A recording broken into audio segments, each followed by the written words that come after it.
Millionaire CEO entered the wrong room on a cruise ship and was shocked by what he saw. Julian Cross never took vacations. The 41-year-old self-made tech mogul, known across the industry as the no-nonsense CEO of Crosscom, spent the last 2 decades building his empire from scratch. From sleeping in his car during the first years of his startup to commanding boardrooms and headlines, Julian only knew one pace: relentless. But this cruise was different. It wasn't his idea. It was his assistant Claire's. She practically forced the trip onto his calendar after his doctor raised concerns about his stress levels. "You need a break, Julian. You haven't slept more than 4 hours a night in years. Please, just this once."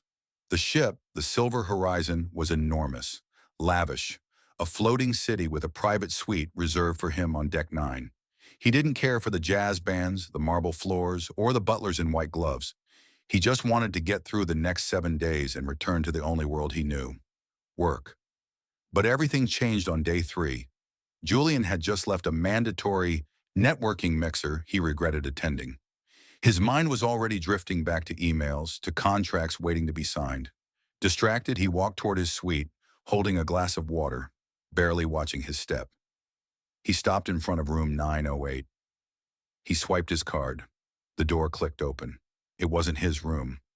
Julian stepped inside, thinking perhaps the suite layout was just slightly different than he remembered. But as he closed the door, the lights revealed a very different scene. A little girl sat on the floor beside the bed, her knees hugged to her chest, tears streaking down her face. She looked up in terror. "Who are you?" she whispered. Julian froze. I'm sorry," he stammered. "I think I have the wrong room. I didn't mean to." But the little girl was already scrambling backwards, bumping into a duffel bag behind her. Her clothes were worn. There were no toys, no signs of a vacationing child, just a cracked tablet and a peanut butter sandwich on a napkin. Before he could speak again, a woman burst in from the bathroom.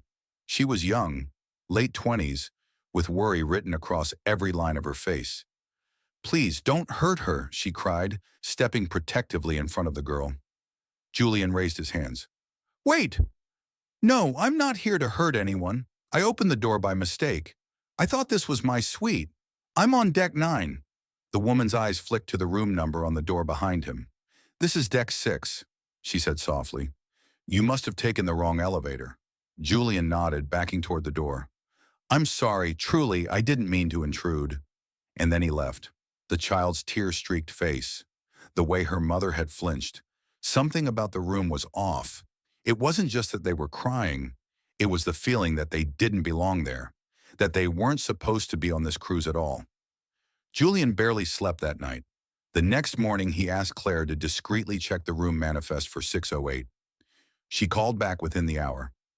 A woman named Elise Hammond, traveling with her daughter Ava, booked last minute, paid in cash, no credit cards, no cruise account activity. Something didn't sit right with Julian.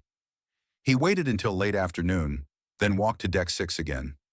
He knocked gently on the door. No answer. Just as he turned to leave, he heard the lock click. Elise opened the door just an inch. "It's you," she said quietly. "I'm sorry to bother you," Julian said. I wanted to make sure you were all right. I saw your daughter yesterday. She looked scared." Elise hesitated, then opened the door a little wider. "You don't have to come in," she said. "But, thank you." Julian nodded.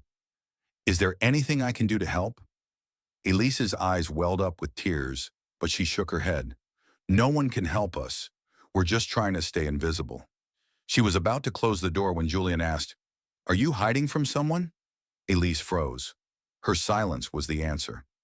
Julian slipped a business card through the crack in the door. "If you ever need someone who won't judge you," he said, "call me. Room 908. She didn't call that night, but the next morning he found a note slipped under his door. "Please help us.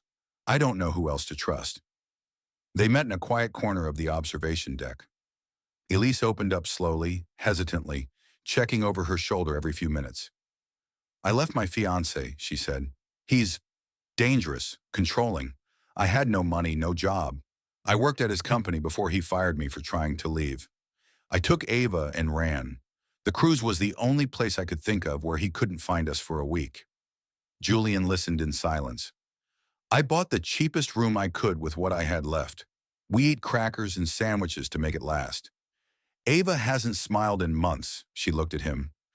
I know I shouldn't have brought her here like this, but I didn't know what else to do. Julian didn't speak right away. Then he said, You did the right thing. He returned to his suite and made 2 calls. The first was to Claire.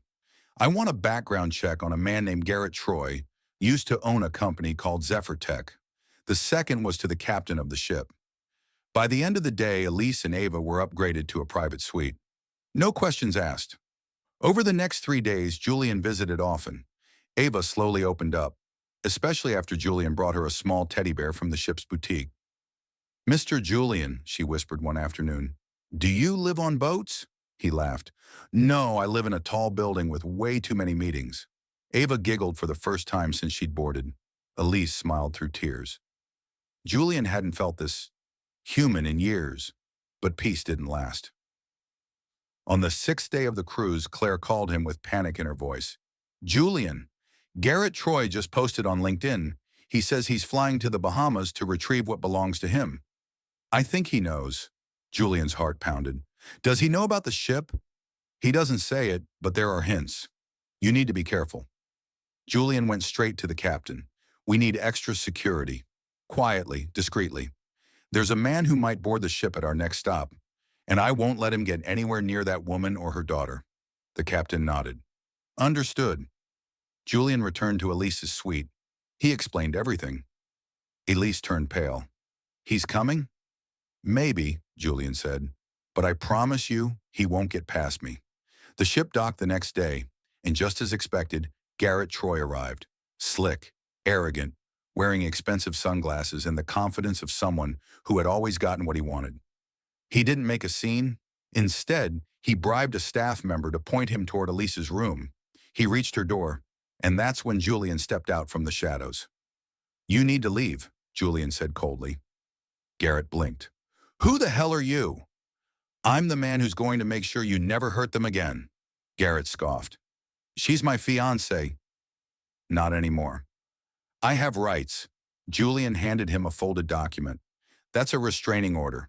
Signed by a federal judge this morning. I have a team on shore. You're being watched. Garrett's jaw tightened. This isn't over. Yes, it is, Julian said.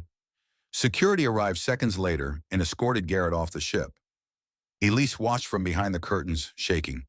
Julian turned back to the suite. It's over, he said. She burst into tears and hugged him. The cruise ended 2 days later. But something had changed in Julian. He didn't return to his old office right away. Instead, he invited Elise and Ava to stay in one of his guest homes in Boston. Ava started school. Elise found a new job, one she chose on her terms. And Julian? He finally started living. He spent more time outside boardrooms, more time helping people. He created a nonprofit for women escaping abuse, called Ava's Light. It became his proudest achievement. 1 year later, Julian stood in a small Boston park, watching Ava run through the grass, laughing. Elise walked beside him. You changed our lives, she whispered. Julian shook his head. You changed mine. She slipped her hand into his.